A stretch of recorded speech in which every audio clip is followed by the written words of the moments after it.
Okay, guys, welcome back to another episode of What a Gift, the podcast where we're trying to go from salty to sweet. I'm Jule. And I'm Sarah. And we're getting into some great things today. We're going to get into guy friends and girl dinner. Yep. A little yin, a little yang. Yep. I'm excited.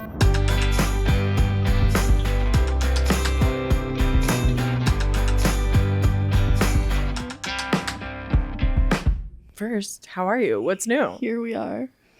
Okay, I've been training recently for sorry, I can't. It's a joke.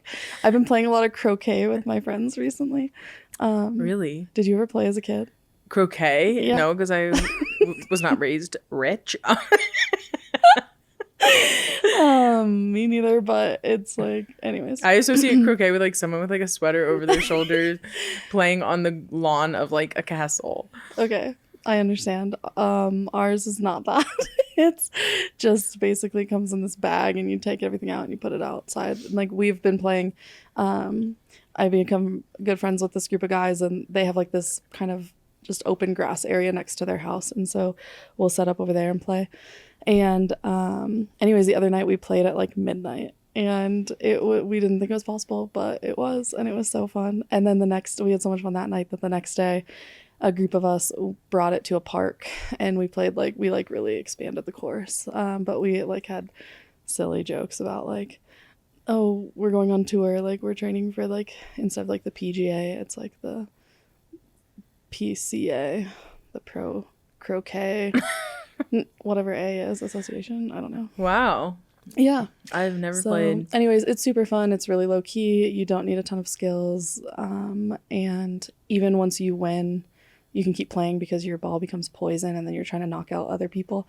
Oh, that sounds so fun. And so anyways, yeah, it's super fun. And you can play like with a drink in hand. You can play while you talk. You can institute random rules to make it more exciting. Nice. But it's like low key. It's so fun, and we've been having a great time.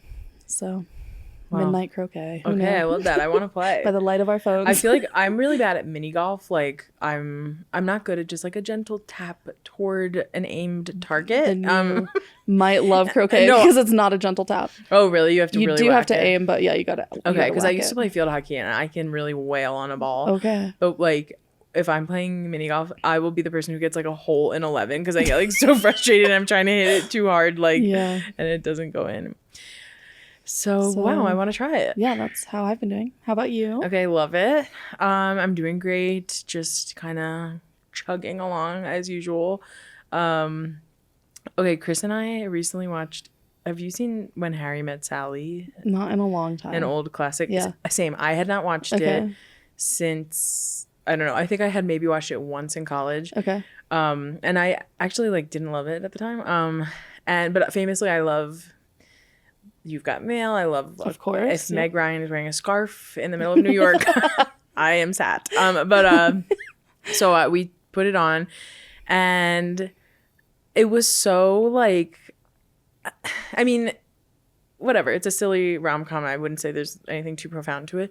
But the thing that really struck us while we were watching it is just like how beautiful and simple the world is. Like, it's, you know, it's shot on film and it has like that kind of like grainy patina, and it goes through like Christmas time and summertime, and like it shows these seasons, and like we were just getting this nostalgic feeling. It showed them all at a football game, and like no one's on their phone and everyone's doing the wave, and they're having, and the dialogue in the movie is so good. It's like very natural conversations. And then in the Christmas time part, the snow is falling and there's like the old fashioned Christmas lights, and she's buying a Christmas tree from like a Christmas tree stand. And I was like almost feeling emotional. Like I was saying to Chris, I was like, why isn't it like this anymore? And he was like, well, you know why, like the technology has like just made everything so sad. Like even like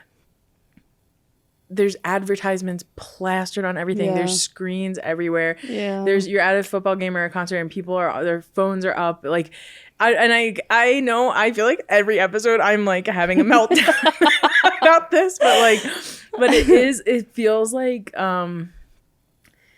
something is going away that like we can't get back, like, and it's like some kind of human magic thing is getting like drowned out by like noise and commercialism and technology.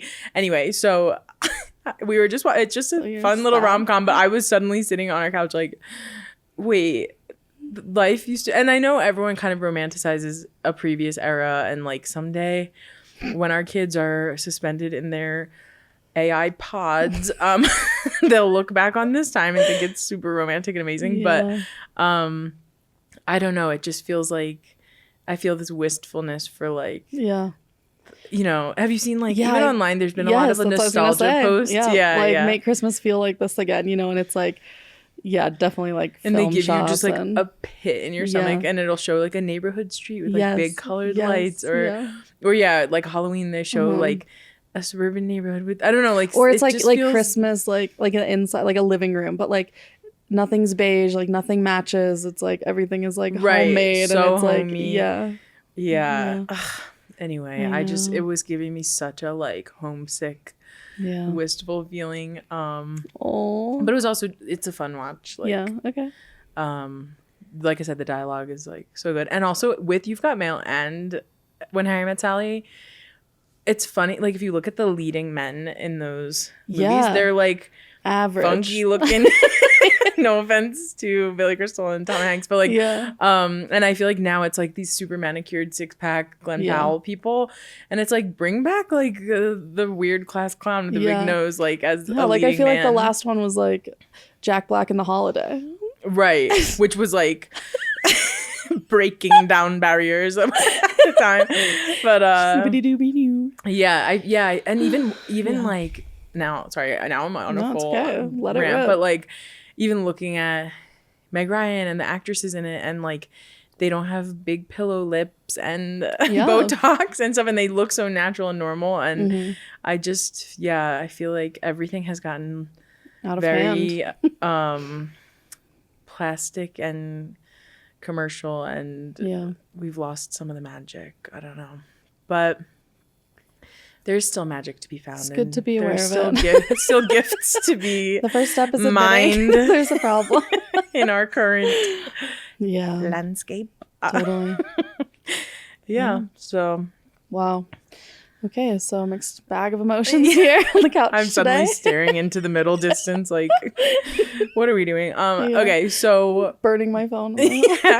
Meanwhile, we would not even have this podcast if it weren't for technology. We're like, tune in, subscribe. Like, I was thinking that earlier when you were like, Chris was like, you know why technology, and I was like, as we're talking into my even like I am the person who once a week is like, I have to delete everything. I need to go full Luddite. I'm like deleting my Instagram, but for my job I do all of our like social media for the parish I work for, and like so I one time like deleted Instagram, and then like 2 hours later my boss was like, hey, can you post this thing? I was like, oh yeah. I can't delete Instagram. So it is a necessary evil, but we're making the best of it by putting good vibes out through the pod. Exactly. So let's keep the good vibes going with our gifts. Sarah, what are you unwrapping this week? Okay, I'm unwrapping the gift of guy friends. Do you have any guy friends? I have many guy friends. Okay, me too. It's actually crazy that that's your gift, because one of the things in When Harry Met Sally is like Harry's like, men and women can't be friends. People think that. Harry's not the only one. Why does Harry think it? He's like, well, the sex thing always gets in the way. Sure. And I think it could get in the way if you're not evolved. Yeah. But I think we've guy friends, integrity and character. It doesn't have to get in the way. I don't know, but let's I think people, even without sex, I think people are like sometimes in the camp of like, you can't really be good friends with guys because someone's bound to have feelings. And you look around at your guy friends, you're like, I don't think so. I'm like, not with this. Unless it's someone they've all been in love with me, and I'm living proof that's not true. No offense, you guys. You're great friends. But anyways, I think they're a gift. I think there's something about like you're saying, like guys who have integrity, we have to have that stuff too. But like, if we're like yeah, we're trying to see someone as a person and not just like what they can give us or what they can like do to us or be to us or whatever. Like, yeah, this is like a person with a soul that like is just good as they are. Like, I want to get to know them or whatever. Anyways, I feel like, yeah, we complement each other, and there's something that like they can bring out in me and like that I can bring out in them, and it's been a real gift to me to be friends with men who yeah, they encourage me. They're often so fun. But they're like, yeah, they're intentional, or like, yeah, you like the other day I was walking where I work has 2 buildings, and we walk in between quite often, and I was walking with like 3 or 4 of my like male coworkers, and I would say that they're good friends of mine at this point, and I was like leading the pack, and I got to the doors and I just like stopped. I was like, wait. yeah, exactly. And obviously I'm not trying to abuse my friends by any means, but anyways, even just like giving them opportunities to like yeah, to like lean into like their masculinity and stuff. Like, I think that we have a way to allow that to happen and create space for that for our guy friends that their like buddies can't Yeah. do. Yeah. And I think there's also just, yeah, like you said, it's just fun to be friends with who you want and to have great friendships across the same way. Like, I think it's fun to be friends with old people or whatever. It's also fun to be friends with guys who are half the population. And both of us work with like college students and 25-year-old like young missionaries and stuff. But I think beyond that, there's a lot to learn, and like it also, I think we always talk about how like the world, there's division everywhere, and I think there can be like the memification of men kind of into like, oh, they are this way, or they only care, or guys are so dumb, or they blah blah blah, you know, like I don't know, I think there can be a very reductive, and same with women, like on both sides. I think there can be a just dismissive like lumping in of all men or all women, and I think having actual friendships and seeing someone as a whole person, suddenly you like have increased empathy. You are I feel like because of my guy friendships, I'm able to be a better wife nowadays. Like I don't know, just from like, I was thinking about that, and I feel like there's been twice now that I've gone to weddings of like my guy friends, and their wives have like thanked me at the wedding. They're like, I know that like he's like who he is today in large part because of his friendship with you, and like like how you've like helped him become who he is now. And I was like, whoa, that's crazy. But it's a huge compliment. Yeah, that's super cool. Yeah, I feel like when I was homeschooled, I did not talk to boys my age, and then I remember getting to high school and being like paralyzed with fear about talking to boys, like and just it literally felt like another species, you know, like, and I was okay talking to like my teachers and stuff, but like then anytime it was like a guy my age, I was like, good evening, sir. Like, I just had like no idea how to interact. And so I feel like it was kind of a novelty, and over time, like by play, like doing activities at school and being in the plays and like just getting thrown in with guys and group projects and stuff, and realizing like, oh, they don't see me as a different species. Like, oh, they think I'm normal and worth talking to and stuff. Like, it kind of let my guard down slowly. And then in college, I met my best friend TJ. Okay. Shouts out, a gifty, going strong in Philadelphia. And we have like been such good friends since then. I like, and then my friend David, who passed away, was like also, the 3 of us were like a little trio. And David was like such an amazing guy friend who was, like you were saying, so encouraging and affirming, and like made me believe in myself in like a totally different way, because of like, he just was so admiring and like built you up so much, and just was always down to have fun. So they like, and there's been many others, but I feel like those 2 stick out as just like my brothers in arms who like have just been with me through thick and thin. But it's funny now, like being married, I feel like it would be odd if I was like still striking up guy friendships, like like I feel like maybe like I can't have come into being married with so many guy friends, but it's not like I'm actively like, I'm gonna go make friends with new guys today. So That's true. Yeah, speaking of people being encouraging, like my friend Luke here, he is also a gifty, and every week he'll text me like his thoughts about the show or the episode and stuff. And one time he was like, left me a voice message. He's like, "Hey, just listening to the podcast, and just want you to know, like, you just said you're going from what did we say? Something about gremlins to Grateful Glindas." And he's like, it was like, yeah. What was it? Was it Gremlins? It was the Peaceful Pilgrims one. Oh, yeah, like, yeah. I forget. But yeah, we said we were some kind of like nasty animal. Yeah.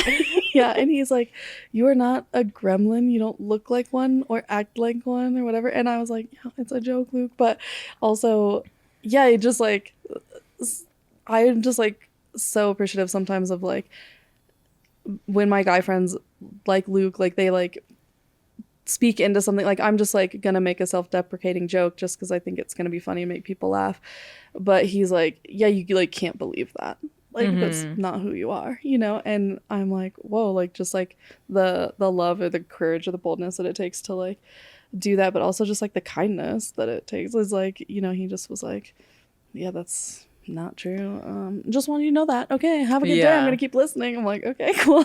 That's awesome. I so appreciate it. But yeah, and I can definitely think of like eras in college where like I'm sure I feel like every woman has experienced when you're like out with your friends and a guy comes up to your group and like they're clearly only interested in talking to your friend and like make you just feel like a non-human entity. You know what I mean? Yeah. Like, and I feel like there are so many times in life where like you encounter kind of like a base level man like that who just is like, unless you're someone I'm into or want something from, like why would I even look at you as a person? Like, and so I think having experienced that, which I really think on some level every woman has had those encounters where it's like, oh my gosh, he literally doesn't see me as a whole person. Like then when you actually meet actual men who see you as an entire human and see your gifts and your sense of humor or whatever it is, and aren't intimidated by you because you're funny. I start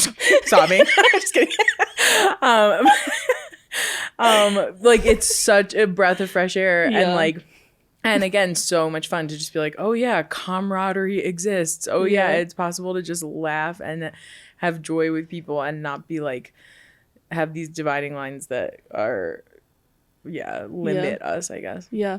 What do you think was the turning point? Like, how did you go from being afraid to talk to them to having a it's funny, I really think it was being in the plays in high school. Like because I would get roles where we had to run our lines together and like it was just like it was a bonding thing where we were working toward a common goal and like practicing and like, and I also remember a couple times of like just showing my personality and it being received or like someone showing they wanted to be friends. But I think it was just like a practice thing. But it's really nice when once you have male friends in your life. Like I love my girlfriends, but it's so simple sometimes to just hang out with guys and be like, I am not like comparing myself to them. I'm not. We could just laugh and have fun, and there's something very like just of the present moment about hanging out with men, whereas like with women it's like,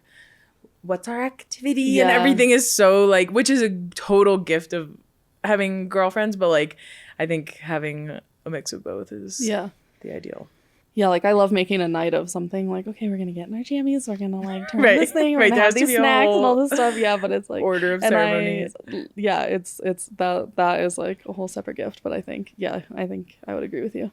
It's nice just to be like, you guys want to like just play cards or talk about movie quotes or something. I don't know. But I think I think overall guys have been a great gift, and I think for me growing up, my brothers like sandwiched me pretty closely, and so a lot of times, even if we all got to bring a friend to something, I'd be outnumbered 2-1 still, you know, and and so I just like feel like I spent a lot of time with them. But I think mostly like what play practices and things were to you, sports were to me, of like playing Little League, like it was on my brother's team, or playing anything really. I was like in with my brothers, and I guess looking back, I'm like, maybe there weren't enough girls to play, or maybe it was just easier for my family to just put us all on one team and go to one thing. But I feel like, yeah, I've been grateful because I feel like in situations where like forced to like spend a good time, like close time with guys, like on sports teams or like on focus teams or on mission trips or whatever, where it's like, okay, you have to work together, you have to be close or whatever, and like in close proximity with each other. And I feel like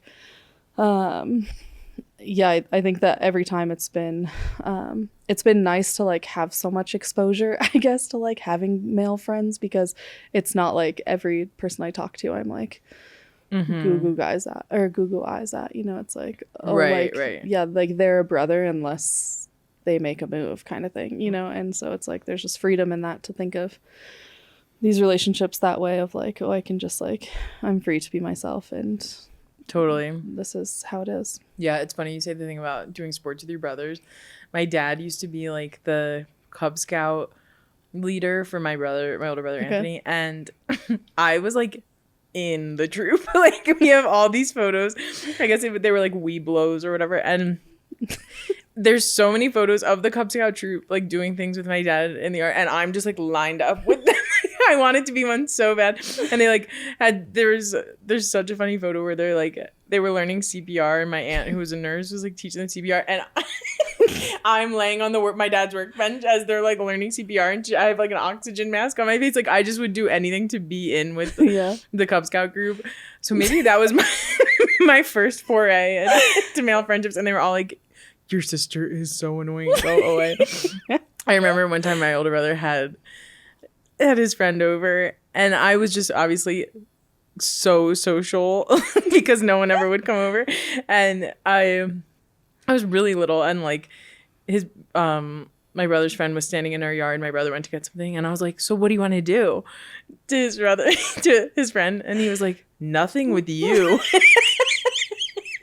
And I was like, that literally is branded into my memory, and I was like, I just like put my hands in my pockets, start whistling, walk away. Like, I was so devastated. But yeah, I do think brothers are definitely a way that we experience guy friends early on.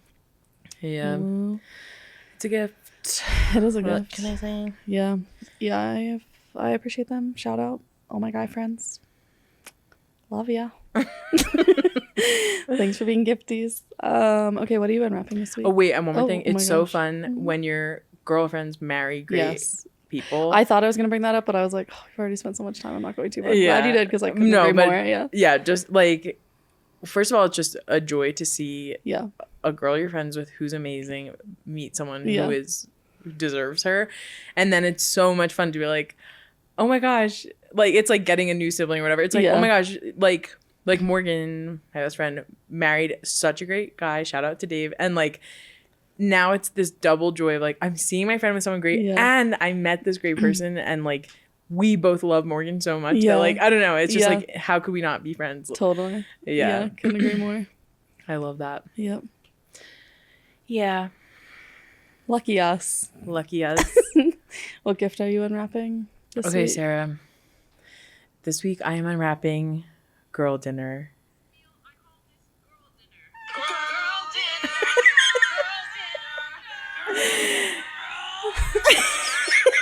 Girl. Shout out to Olivia Marr, who coined the phrase on TikTok. Yes, the topic is girl dinner. Sarah, are you familiar with this? I am familiar. Yeah. Phrase. Yep.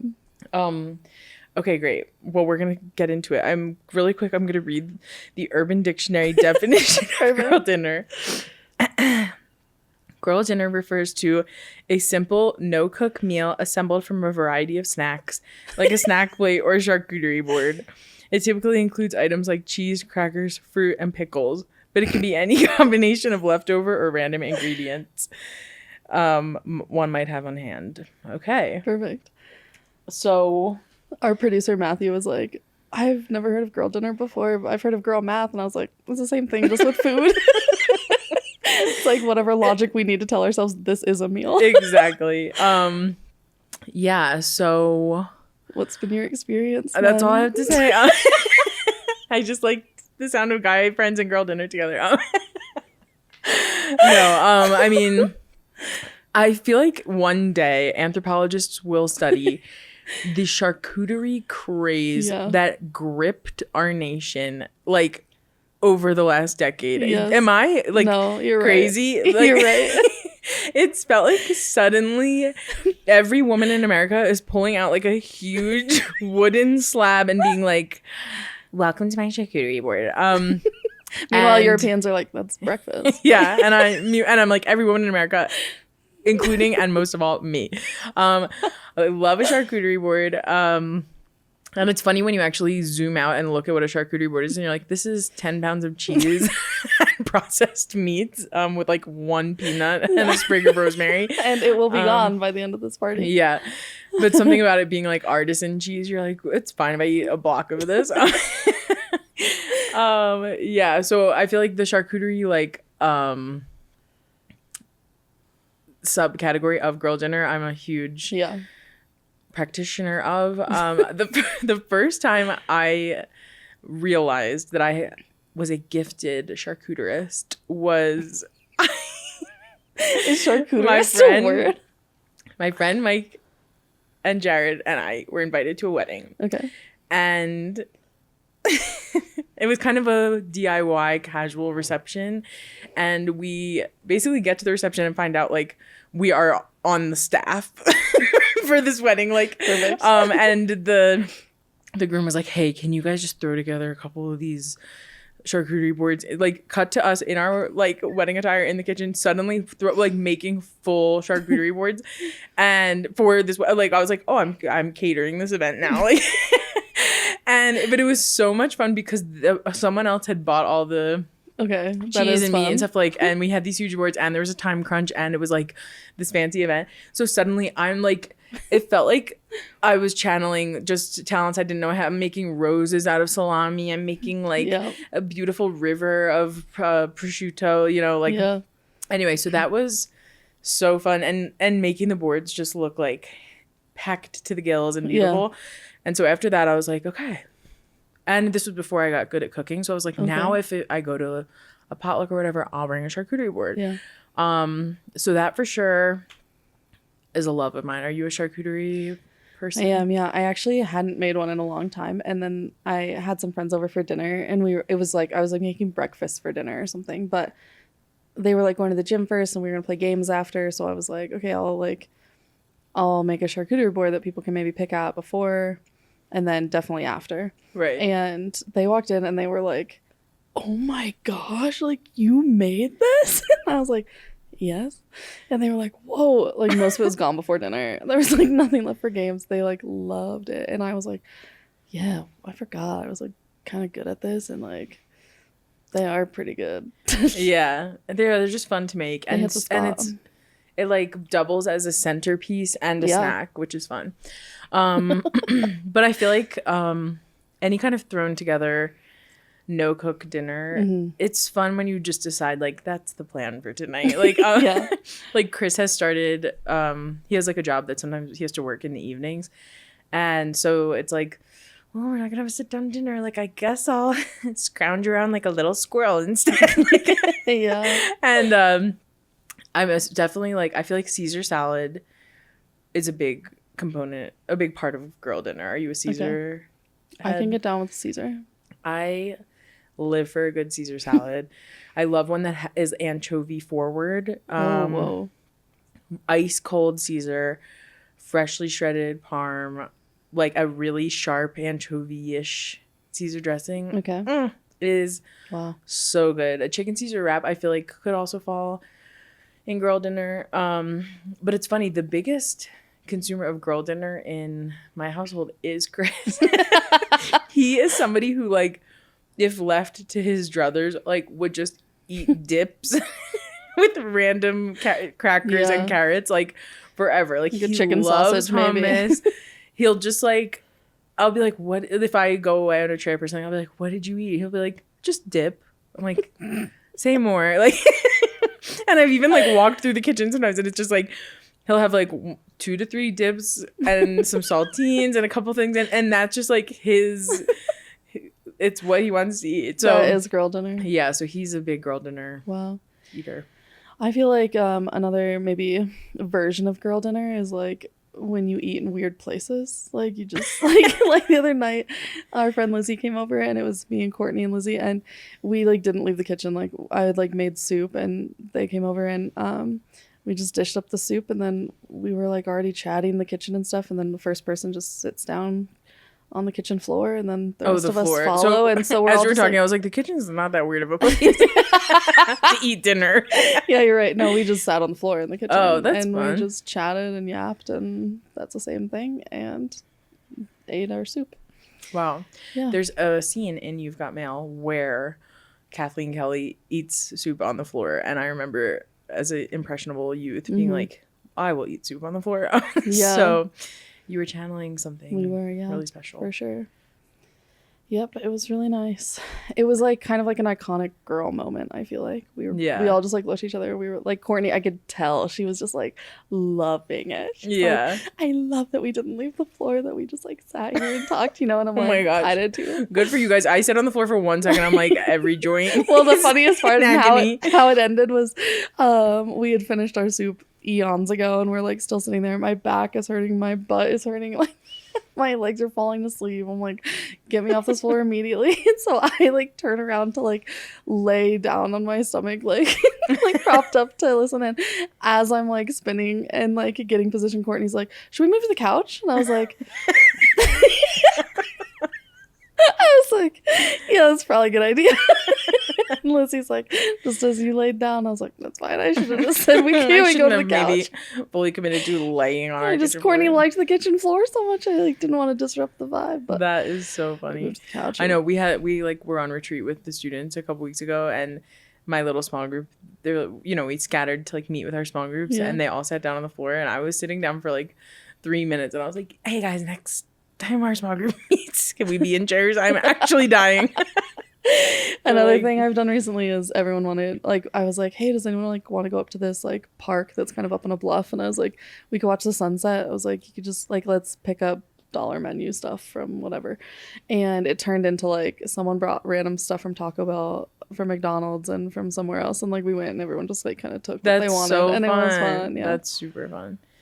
Yeah, there's a restaurant on my street now that has a girl dinner option on their menu, Okay. and it's a Caesar salad, a cold martini, and a side of fries, and it's like a $20 girl Yeah. dinner, and I'm like, that actually is my dream dinner. Yeah. So it's become very popularized, but Wow. basically what it is not cooking. It's the gift of cleaning out the romanticizing fridge. Romanticizing having a bits big and snack bobs. in place of dinner. Yeah, exactly. But you know, it But- saves time, and now that it's a coined term, it, you know, unifies you to some aspect of pop culture and Right. girls. And I feel like it And gives, Chris. yeah, it lends a fun name to like, maybe even if you're like a frazzled mom who's just like I know moms who are like, let's just have snacky dinner tonight, and Yeah. they'll just like put like veggies and ranch dressing and a bunch of things on a tray, and it's like sometimes you just can't fire up the stove tonight, Totally. and that's okay.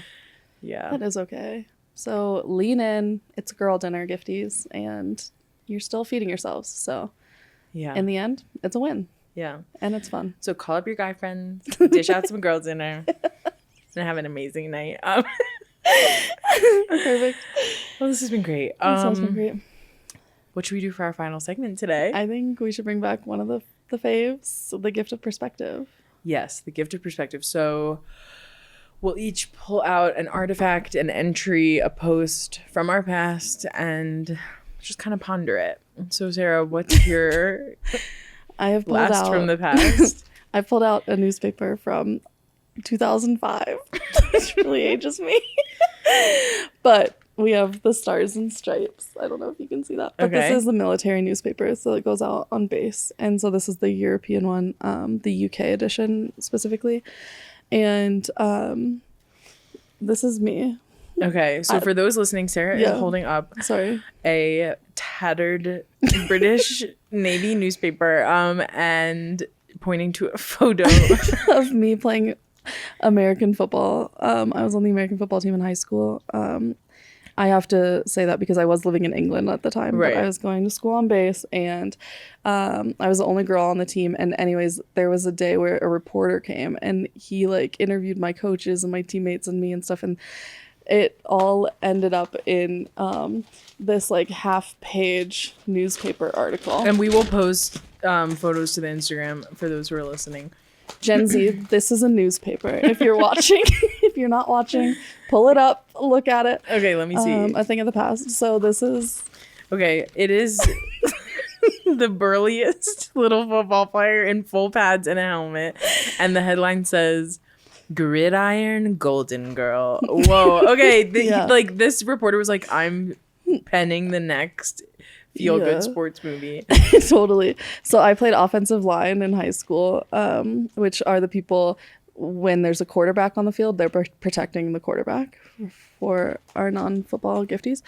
So anyways, yeah, my job was to block the defense from tackling the quarterback. And I'm not going to read the whole thing.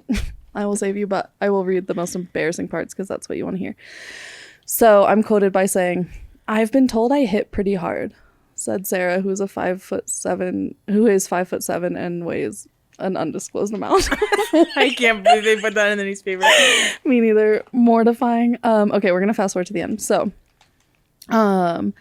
Sarah's tenacity and strong physical effort actually slowed down the halftime action of Rhoda's homecoming court last year. Wow. We were on the road in Rhoda, Spain, on base.